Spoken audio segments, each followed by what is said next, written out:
आपको क्या लगता है दुनिया ने भारत को कब सीरियसली लिया? वो दिन था the nuclear test 1998।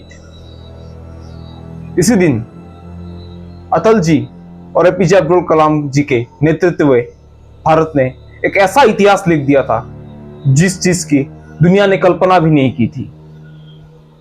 The nuclear test 1998।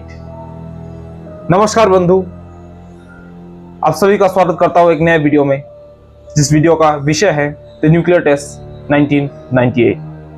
आइए शुरू करते हैं।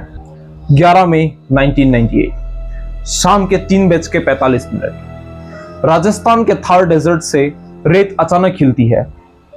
जमीन के नीचे से आती है एक भयंकर धमाके की गूंज और फिर वो वायरल अनाउंसमेंट दुनिया को सुनाई देती है। एक ऐतिहासिक अनाउंसमेंट अटल जी की आवाज पे। Today at 15:45 hours, India conducted 3 underground nuclear tests. उस पल सिर्फ एक धमाका नहीं हुआ था, उस पल दुनिया ने भारत को पहचाना, भारत ने अपना तख्ता पलट किया।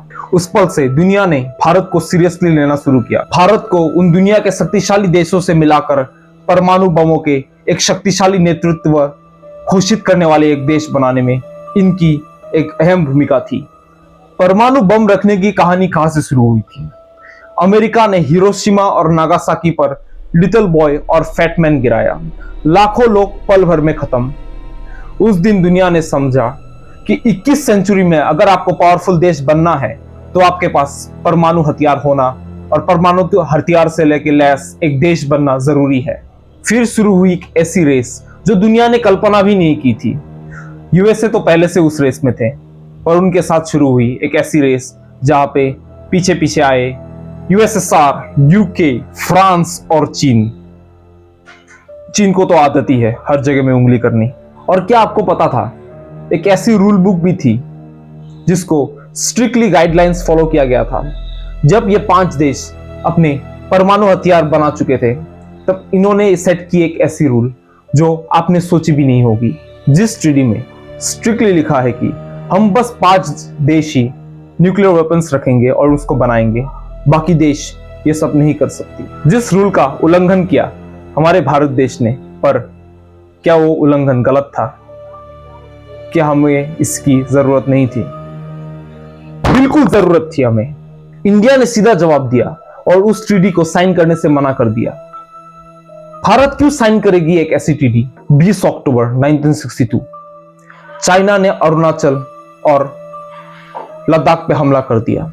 हमने 43,000 स्क्वायर फीट से ज्यादा जमीन खो बैठे। 1964 में चाइना ने न्यूक्लियर टेस्ट कर दिया और सिर्फ उसके 3 ही साल बाद 1965 में पाकिस्तान ने भारत पर हमला कर दिया। गद्दार लोग गद्दारी दिखाना शुरू कर दिए। और फिर 1971 बांग्लादेश लिबरेशन वॉर। पाकिस्तान ने ऑपरेशन सर्चलाइट चलाया।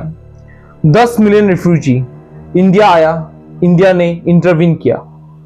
तब अमेरिका ने उस पे USS Enterprise 7 fleet bay of Bengal भेजा। सोचिए, एक न्यूक्लियर पावरफुल एयरक्राफ्ट कैरियर सीधा भारत के सामने बे ऑफ बंगाल के समुद्र तट में। अगर यूएसएसआर सपोर्ट ना करता तो शायद आज हिस्ट्री कुछ और होती। और उस दिन दिल्ली में एक रियलाइजेशन हुआ, विदाउट न्यूक्लियर वेपन्स के सर्वाइवल मुश्किल है। इस कहानी के असली हीरोज सिर्फ अटल जी जैसे नेता नहीं, पर कलाम जी जैसे साइंटिस्ट भी थे। होमी जहांगीर बाबा, उन्होंने टॉम्बे में एटॉमिक एनर्जी की एस्टैब्लिशमेंट शुरू की। 1965 में उन्होंने कहा था ग्रीन सिग्नल मिले तो 18 महीने में बम बना सकते हैं। फिर 1966 में उनकी प्लेन क्रैश में देहांत हो गई और लाल बहादुर शास्त्री जी भी उस साल ही चले गए। फिर 1972 में इंदिरा गांधी जी के नेतृत्व में सरकार बनी और उन्होंने ग्रीन सिग्नल दी परमाणु हथियार बनाने के लिए। 18 मई 1974 पोखराम शुरू हुई एक ऐसी ऑपरेशन, ऐतिहासिक ऑपरेशन स्माइलिंग बुद्धा। इंडिया ने अपना पहला न्यूक्लियर टेस्ट किया, अंडरग्राउंड कंट्रोल। दुनिया हिल गई। अमेरिका और कनाडा ने तो सेंसेशन लगा दिए। न्यूक्लियर कोऑपरेशन विथड्रॉ हो गया। इंडिया इकोनॉमिक क्राइसिस में थी। इमरजेंसी आ गया और ऑयल शॉक आ गया और फिर 20 साल तक न्यूक्लियर प्रोग्राम स्लो हो गया। 1995 में पीएम नरसिम्हा राव ने फिर से टेस्ट को ग्रीन सिग्नल दिया। फिर से टेस्ट शुरू हो गई। उसी जोरों शोरों से टेस्ट शुरू हुई जैसे पहले में इंदिरा गांधी के नेतृत्व में शुरू हुई थी। पर इस बार कहानी कुछ और था, क्योंकि लोग जो जुड़े थे कुछ अलग मेंटेलिटी लेके आए थे। इस बार तो करना ही है। लेकिन फिर से प्रॉब्लम, अमेरिकन सैटेलाइट्स ने मूवमेंट डिटेक्ट कर लिया। प्रेशर आया, mission abort, mission abroad, mission abort. 1996 में फिर अटेम्प्ट, फिर प्रेशर। अमेरिका ने CTBT साइन कर दिया। इंडिया को बोला आप भी साइन करो, पर इंडिया फिर मना कर दिया। मार्च 1998 प्राइम मिनिस्टर बने हमारे अटल बिहारी वाजपेयी जी। उन्होंने इलेक्शन में प्रॉमिस किया था, एक वादा जो आज भी गूंजता है, हम न्यूक्लियर पावरफुल देश बनेंगे, हमारे पास भी न्यूक्लियर परमाणु हथियार होगा। और साथ थे दो ऐसे मास्टरमाइंड जिनका नाम है APJ अब्दुल कलाम और डॉक्टर R चिदम्बरम। इस बार की कहानी थोड़ी इंटरेस्टिंग है मेरे प्यारे बंधु, गौर से सुनिएगा। इस बार सीक्रेसी नेक्स्ट लेवल की ही थी। साइंटिस्ट रात में काम करते थे, इक्विपमेंट्स अलग अलग जगह में भेज गया था। आर्मी की 58 इंजीनियरिंग रेजिमेंट को शामिल किया। 11 मई 1998 को 3 टेस्ट हुए। 13 मई 1998 को 2 और टेस्ट। ऑपरेशन का नाम दिया गया शक्ति। इंडिया ऑफिशियली एक न्यूक्लियर वेपन स्टेट बन गया। तब अमेरिका का प्रेसिडेंट बिल क्लिंटन था। उसका मिशन था साउथ एशिया पॉली फेडरेशन। जब उन्हें पता चला कि इंडिया ने तो ये सीक्रेटली मिशन सक्सेसफुल कर दिया, ये टेस्ट कर लिए वो, तब वो गुस्सा में आ गए। उन्होंने धर्म से लेके एक सेंसेशन लगा दिए। भारत की इकोनॉमी पहले ही 1991 के रिफॉर्म से जूझ रही थी और साथ ही साथ एशियन फाइनेंशियल क्राइसिस भी चल रहा था। उन्होंने क्लिंटन को एक लेटर लिखा, चाइना और पाकिस्तान से थ्रेट आने का जिक्र किया। फिर लेटर लीक हो गया। फिर क्या किया उन पाकिस्तानियों ने, उन्होंने भी अपना न्यूक्लियर टेस्ट करना शुरू कर दिया। साउथ एशिया ऑफिशियली एक न्यूक्लियराइज जोन बन गया। 1996 में क्लिंटन ने CTBT साइन किया था, लेकिन 1999 में US सेनेट ने रेक्टिफाई करने का मना कर दिया। मतलब अमेरिका खुद लीगली ब्लाइंड नहीं था। ग्रेजुअली सेंसेशंस लिफ्ट होने लगे। 1999 तक काफी इकोनॉमिक सेंसेशन हट गए।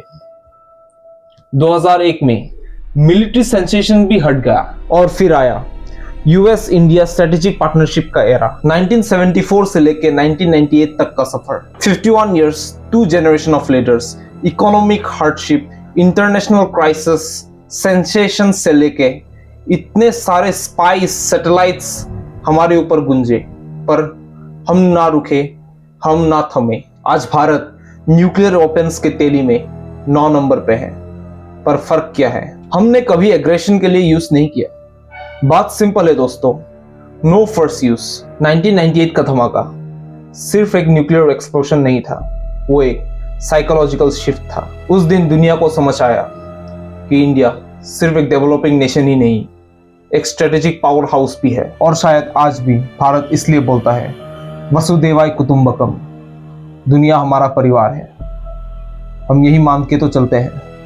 स्ट्रेटेजीज डेवलपिंग प्लानिंग से बनता है, पर हम वेपनरीज कभी भी दूसरों के लिए या दूसरों के ऊपर इस्तेमाल करने के लिए, ह्यूमैनिटी को नुकसान करने के लिए नहीं बनाया। हमने बनाया अपने आप को, हमारे देशवासी को, हमारे देश को रक्षा करने के लिए। इसी के साथ पिन डाउन कमेंट कीजिए कि आपको इस इंसिडेंट के बारे में क्या पता था।